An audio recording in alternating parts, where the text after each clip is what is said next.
जय हिंद साथियों, स्वागत है आपका एसपी सेल्फ स्टडी में। देखिए, आज जो हमारा जो लेक्चर है विशेषण की अवस्थाएं, ये हमारा विशेषण का लास्ट लेक्चर है। फिर हम बढ़ेंगे कुछ नए टॉपिक के ऊपर जो कि काफ़ी ज़्यादा इम्पोर्टेंट हो, जो आपके यूपी पुलिस कांस्टेबल के लिए जो इम्पोर्टेंट होगा वही आपके लिए कराएंगे। ठीक है। ठंड इतनी पड़ रही है कि बिना सिगरेट पिए ही धुआं निकल रहा है। विशेषण की अवस्थाएं देखिए, विशेषण की अवस्थाएं क्या चीज? विशेषण की अवस्थाएं। देखिए, विशेषण की जो अवस्थाएं होती हैं आपकी तीन अवस्थाएं होती हैं। विशेषण की अवस्थाएं कितनी होती हैं आपकी? तीन अवस्थाएं होती हैं। पहली होती है आपकी मूल अवस्था, फिर आती है आपकी उत्तर अवस्था, फिर आती है आपकी उत्तम अवस्था। मतलब कि वो आपने सुना है ना, डिग्री पढ़ी है ना आपने, सुपरलेटिव डिग्री, कंपैरेटिव डिग्री, ये सब पढ़ी है ना, वही हिंदी में रूप है, वही उसी डिग्री होगा। देखिए, मूल अवस्था में क्या होता है आपकी, जब किसी से कोई तुलना ना होती है। मूल अवस्था में क्या हो रहा होता है, किसी से कोई तुलना नहीं हो रही होती है। मूल अवस्था में कोई तुलना नहीं हो रही होती है, मूल अवस्था में। ठीक है। क्या चीज? मूल अवस्था में। एक बार दोबारा सुनेंगे, जो मूल अवस्था होती है विशेषण की, उसमें किसी से कोई भी तुलना नहीं हो रही होती है। आपके लिए विशेषण की परिभाषा पता ही है, जो किसी विशेष की विशेषता बताता है। मतलब कि विशेष किसे कहते हैं? क्या चीज? विशेष, जिसमें विशेष की विशेषता बताई जाती है। किसकी? विशेष की। विशेष की विशेष किसे कहते हैं? जो आपके संज्ञा और सर्वनाम होते हैं। संज्ञा और सर्वनाम होते हैं, उन्हें ही क्या कहते हैं हम? विशेष। जिस किसी भी शब्द वे शब्दांश जिनमें विशेष की विशेषता बताई जाती है, उन्हें ही क्या कहते हैं हम? विशेषण कहते हैं। उन्हें ही क्या कहते हैं हम? विशेषण कहते हैं। देखिए, विशेष से मुख्यतः किसे कहते हैं? जो संज्ञा आपकी संज्ञा होते हैं और सर्वनाम होते हैं, उन्हें ही क्या कहते हैं हम? विशेष से कहते हैं। मैं यहाँ पे खड़ा हूं, मैं क्या हूं? अभी यहाँ पे विशेष से हूं। अभी हमारा जो कैमरा चल रहा है, ये क्या है आपका? विशेष से है। ठीक है, वो क्या है आपका? विशेष से है। विशेष से किसे कहते हैं? जो संज्ञा हो आपकी या सर्वनाम हो, वही क्या होती है आपकी? विशेष से होते हैं। मैं आपके लिए संज्ञा की परिभाषा, सर्वनाम की परिभाषा, संज्ञा के भेद, सर्वनाम के भेद, सब कुछ टाटा कर चुका हूँ। ठीक है, सब कुछ बता चुका हूँ। देखिए, मूल अवस्था में क्या होता है, जब किसी से कोई तुलना ना हो तो वहां क्या होती है आपकी? वहां पे विशेषण की मूल अवस्था होती है। ऐसे ऑप्शन दे देगा, ये एग्जाम्पल देगा ऐसे करके। नीम कड़वा है, इसमें बताइए विशेषण की कौन सी अवस्था है? विशेषण की कौन सी अवस्था है? तो हमें याद होनी चाहिए इसके लिए, मूलावस्था की जो परिभाषा है उसकी परिभाषा याद होनी चाहिए। जब किसी से कोई तुलना नहीं हो रही होती है तो वहां क्या होती है? विशेषण की मूल अवस्था होती है। जैसे कि नीम कड़वा है। क्या चीज? नीम कड़वा है। अब खुद सोचिए, इसमें किसी से तुलना हो रही, सीधे लिखा नीम कड़वा है। नीम कड़वा है। यहाँ पे नीम क्या है आपका? विशेष है। और कड़वा क्या चीज है यहाँ पे? कड़वा क्या चीज है यहाँ पे? विशेषण है। ठीक है, किसकी विशेषता बताई जा रही है इसमें? नीम की विशेषता बताई जा रही है। किसकी विशेषता बताई जा रही है आपकी? यहाँ पे नीम की विशेषता बताई जा रही है। तो यहाँ पे किसी से तुलना हो रही, सिर्फ विशेषता बता रहे हैं। ठीक है। राम ईमानदार है। क्या चीज? राम ईमानदार है। क्या चीज है? राम ईमानदार है। तो राम के ईमानदार होने की विशेषता बताई जा रही है इसमें। राम क्या चीज? इसमें विशेष है। और विशेष कौन से होते हैं आपके? जो आपके संज्ञा होते हैं और सर्वनाम होते हैं, वही क्या होते हैं आपके? विशेष होते हैं। राम ईमानदार है। राम क्या चीज है आपका? ईमानदार है। राम इसमें क्या है आपका? विशेष है। और ईमानदार क्या है आपका? विशेषण है। अब एक बात बताइए, विशेषण की पहचान बताएंगे। जैसे कि राम ईमानदारी,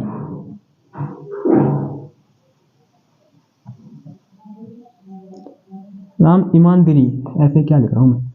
एक चीज बता रहा हूं, अब कंसेप्ट बता रहा हूं आपके लिए, जो आपके पूछा जाएगा पुलिस में स्पेशली।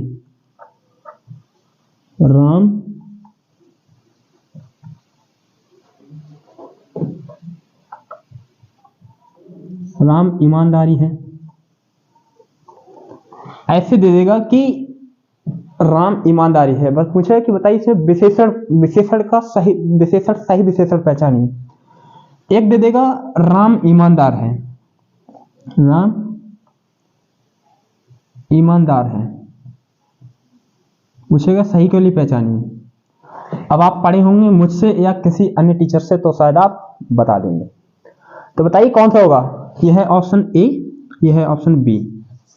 ठीक है, तो उसमें पहचान कराए कि इसमें सही वाक्य को पहचानिए। तो ईमानदारी होता है व्यक्ति से पहले, व्यक्ति है कोई, व्यक्ति के बाद या पहले हो भी आएगा। विशेषण में क्या होगा? ईमानदारी होगा कि ईमानदार होगा? बताइए। तो क्या होगा? राम ईमानदार है, यही तो होगा, या राम ये होगा, राम ईमानदारी है। तो इसमें करेक्ट वाक्य कौन सा है? दूसरा है, राम ईमानदार है। राम ईमानदारी क्या है इसमें? गलत है। राम ईमानदारी क्या है इसमें? गलत है। ठीक है, ऐसे ही अगला उदाहरण है, राकेश होशियार है। राकेश क्या है? आपका होशियार है। राकेश क्या है? आपका होशियार है। देखिए इसमें किसकी तुलना की जा रही है? किसी से तुलना की जा रही है इसमें? क्या किसी से नहीं की जा रही इसमें तुलना? तो क्या होगी? यह आपकी विशेषण की मूलावस्था है। विशेषण की क्या है? यह आपकी मूलावस्था है। राकेश क्या है? होशियार है। तो राकेश के क्या होने की विशेषता बताई जा रही है? राकेश कैसा है? होशियार है। ठीक है, राकेश क्या इसमें विशेषण है और होशियार क्या है? आपका इसमें विशेषण है, क्योंकि हम पढ़ रहे हैं किसकी? विशेषण की अवस्थाएं पढ़ रहे हैं। ठीक है, दूसरा है आपका विशेषण की अवस्थाएं कितनी थी? मूलावस्था, उत्तरावस्था, उत्तमावस्था। मूलावस्था आपके लिए समझ में आ गई होगी। देखिए उत्तरावस्था में क्या होता है? जब कोई दो व्यक्तियों की तुलना की जाती है। ठीक है, जैसे कि अंकित सर एसपी सर से अधिक होशियार हैं। अंकित सर एसपी सर से अधिक होशियार हैं। तो इसमें दो लोगों की तुलना की जा रही है, अंकित सर की और एसपी सर की। जो सीईओ हैं एसपी सेल्फ स्टडी के, उनकी तुलना की जा रही है। तो देखिए जब दो व्यक्तियों की, मतलब कि दो चीजों की तुलना की जाती है, वहां क्या होती है? आपकी उत्तरावस्था होती है। ठीक है, वहां क्या होती है? आपकी उत्तरावस्था होती है। ठीक है, जब किसी दो लोगों की जब किसी से तुलना की जाती है, ऐसे याद तो रखिएगा, जब किसी से तुलना ना हो तो वहां क्या होती है? आपकी मूलावस्था होती है। जब किसी से तुलना होती है, मतलब कि दो व्यक्तियों के बीच में तुलना होती है, तो वहां क्या होती है? आपकी होती है उत्तरावस्था होती है। वहां क्या होती है? आपकी उत्तरावस्था होती है। ठीक है, जैसे मैंने आपके लिए उदाहरण बताया था, अंकित सर एसपी सर से अधिक होशियार हैं। जो सीईओ हैं एसपी सेल्फ स्टडी के, उनकी बात कर रहे हैं हम। तो उत्तरावस्था होती है वहां पे जब दो लोगों की तुलना की जाती है। जैसे कि राम हरीश से ज्यादा ईमानदार है। राम हरीश से ज्यादा ईमानदार है। ठीक है, तो इसमें क्या है? दो लोगों की तुलना की जा रही है। देखिए राम की हरीश से की जा रही है। ठीक है, राम की हरीश से की जा रही है। तो इसमें क्या होगी? आपकी विशेषण की कौन सी अवस्था होगी इसमें? विशेषण की इसमें होगी उत्तरावस्था। कौन सी होगी इसमें? उत्तरावस्था होगी। राकेश मोहन से होशियार है। राकेश मोहन से होशियार है। ठीक है, राकेश मोहन से कैसा है? होशियार है। हमने बताया था विशेषण पहचानने के लिए कैसा करके प्रश्न करते हैं, तो वहां विशेषण का अपने आप जवाब आ जाता है। तो राकेश मोहन से कैसा है? होशियार है। तो इसमें दो लोगों की तुलना होगी, राकेश मोहन से होशियार है। तो आपके लिए दोबारा बता दूं, मूलावस्था में क्या होता है? मूलावस्था में किसी से तुलना नहीं होती है। देख लीजिए, नीम कड़वा है, किसी से तुलना हो रही है, कड़वा है तो कड़वा है। नीम कैसा है? कड़वा है। कड़वा क्या है? इसमें विशेषण है। और उत्तरावस्था में क्या होती है? किसी से तुलना की जाती है। किसी से तुलना की जाती है, वहां क्या होती है? आपकी उत्तरावस्था। जिसमें तुलना नहीं होती वहां क्या होती है? आपकी मूलावस्था। जैसे कि मैंने बताया था आपके लिए, राम हरीश से ज्यादा होशियार है। राम हरीश से क्या होता है? ज्यादा होशियार है। दो लोगों की तुलना की जा रही है ईमानदारी के बीच। ठीक है, तो आपके लिए उत्तरावस्था भी समझ में आ गई होगी। देखिए उत्तमावस्था। उत्तमावस्था में क्या होता है? जब एक व्यक्ति की तुलना सभी से की जाती है। जब एक व्यक्ति की तुलना सभी से की जाती है तो वहां पे क्या है? आपका उत्तम अवस्था होती है। वहां पे क्या होती है आपकी? उत्तम अवस्था होती है, मतलब कि सुपरलेटिव डिग्री, इंग्लिश में कहे तो सुपरलेटिव डिग्री। ठीक है, तो वहां क्या होती है आपकी? उत्तम अवस्था होती है। जैसे कि उदाहरण है, राम सबसे ईमानदार है। राम सबसे होशियार, सबसे ईमानदार है, मतलब कि सभी में होशियार है राम। राम क्या चीज है? सबसे होशियार है। ठीक है, तो इसमें क्या होगी आपकी? इसमें उत्तम अवस्था होगी। सीधे लिख भी रखा है, सबसे तुलना की जाती है, मतलब कि 3 व्यक्तियों से अधिक से तुलना की जाए, ठीक है, या 2 व्यक्तियों से अधिक से तुलना की जाए, तो वहां क्या होती है आपकी? उत्तम अवस्था होती है। जब सभी से तुलना की जाती है तो वहां क्या होती है? जब सभी की तुलना एक से की जाती है तो वहां क्या होती है आपकी? उत्तम अवस्था होती है। इतनी बात ध्यान रखिएगा। राम सबसे ईमानदार है। राम सबसे ईमानदार है। सबसे ईमानदार है, सभी से की जा रही है।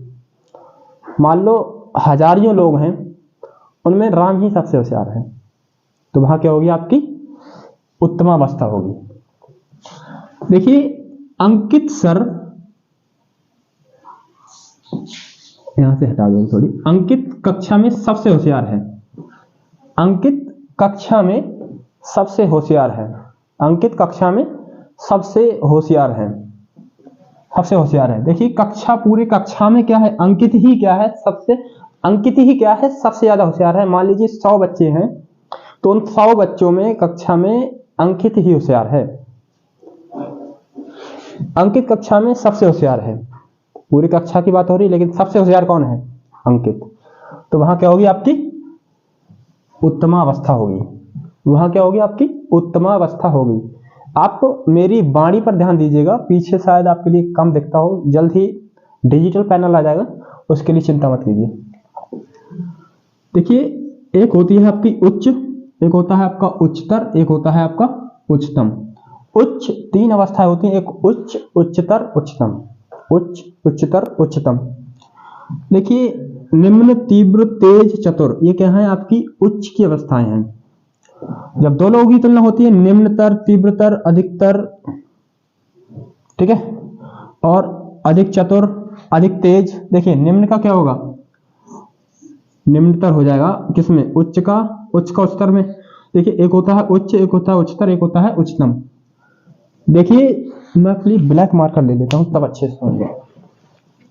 देखिए, निम्न के लिए हम उच्चतर अवस्था में चेंज करेंगे।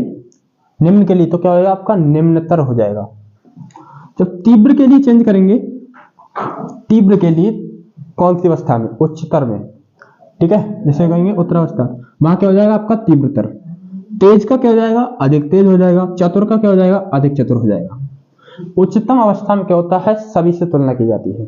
उच्चतम अवस्था में क्या होता है? सभी से तुलना की जाती है। जैसे मैंने बताया था, अंकित कक्षा में सबसे होशियार है, सभी से तुलना की जा रही है। उच्चतम में निम्न का क्या हो जाता है? निम्नतम हो जाता है। तीव्र का क्या हो जाता है? तीव्रतर होता है, तीव्रतम हो जाता है। और तेज का क्या होता है? सबसे तेज होता है। चतुर का क्या होता है? सबसे चतुर होता है। तो ये हमारा लेक्चर अब खत्म होता है किसका? विशेषण जो थे, जिस तरीके से आपके एग्जाम में प्रश्न पूछता है, एग्जामिनर और एग्जामिनर की कितनी औकात है उसे दिखाकर आना है 18 फरवरी को, ठीक है, एग्जामिनर की कितनी औकात है। और मेरा टारगेट रहेगा आपके लिए हिंदी में पूरे मार्क्स दिलाने का, ठीक है, हिंदी में पूरे मार्क्स दिलाना, लेकिन आएगा तभी, लेक्चर सभी देखेंगे आप, ठीक है। तो मिलते हैं नेक्स्ट लेक्चर में नए टॉपिक के साथ, नए अंदाज में, नए तरीके से समझेंगे। नेक्स्ट लेक्चर में मिलते हैं, तब तक के लिए बाय, जय हिंद, जय भारत।